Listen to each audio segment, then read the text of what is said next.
Hello mga kasulping, kamusta po kayo?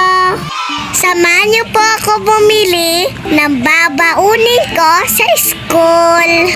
Lunes na naman kasi po bukas. At yan na po, papunta na po kami. Medyo hapon na po nung umalis kami. Brum brum. At yun na nga mga kasulping, nakarating na kami. Dito po sa tindahan na to, kami bibili. Shout out sa Tita Joy, yung may-ari dito. Maraming mabibili ng sari-saring tinda. Ito ang paborito namin ni Mami, Skyflex, baka naman. Charot! Ito naman ang paborito kong Choco-Choco. Tinanong pa ako ni Mami kung gusto ko talaga ito. At opo, sabi ko. Ito pa ang paborito namin ni Mami, Sumo.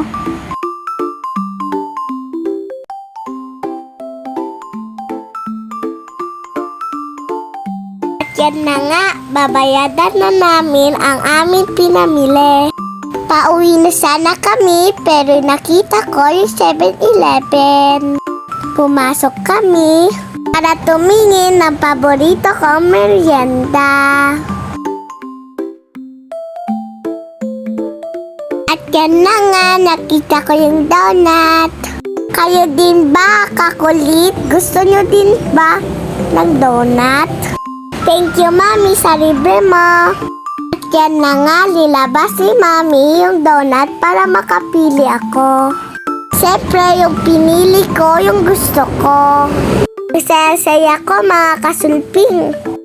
At siyempre, madaming mabibili dito sa 7-Eleven. May hot dogs, may coffee, may siopaw.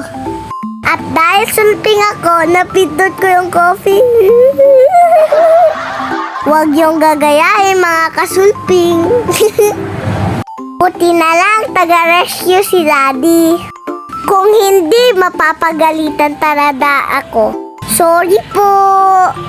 At yan na nga, maparaan ang Mami ko. Lagayan palayaan ng donut. Nakilang ni Mami para mas maganda. Excited na ako. Kakain ko na ulit yung paborito kong donut.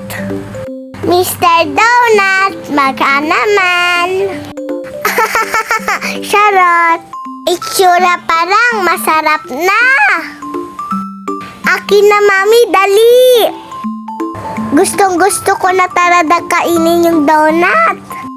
Kaya naman, inabot ko na yung pitaka at cellphone ni Mami. Siyempre, hindi pwede. Ako lang ang kakain.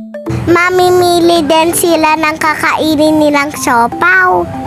At yan na nga, pumunta na kami sa counter. Malapit na maubos yung donut. Buti na lang, bayad na. Kain tayo mga kasulping. Ang sarap talaga. Shout out po pala sa nagtatabrao sa 7-Eleven jadi. Kaya mga kasulping, punta na din kayo sa 7-Eleven. At yan na, pauwi na kami. Tara mga kasulping, uwi na tayo. Yan na nga, nagabihan na kami. At yan na, nakauwi na kami. Bye-bye mga kasulping, salamat po sa panonood.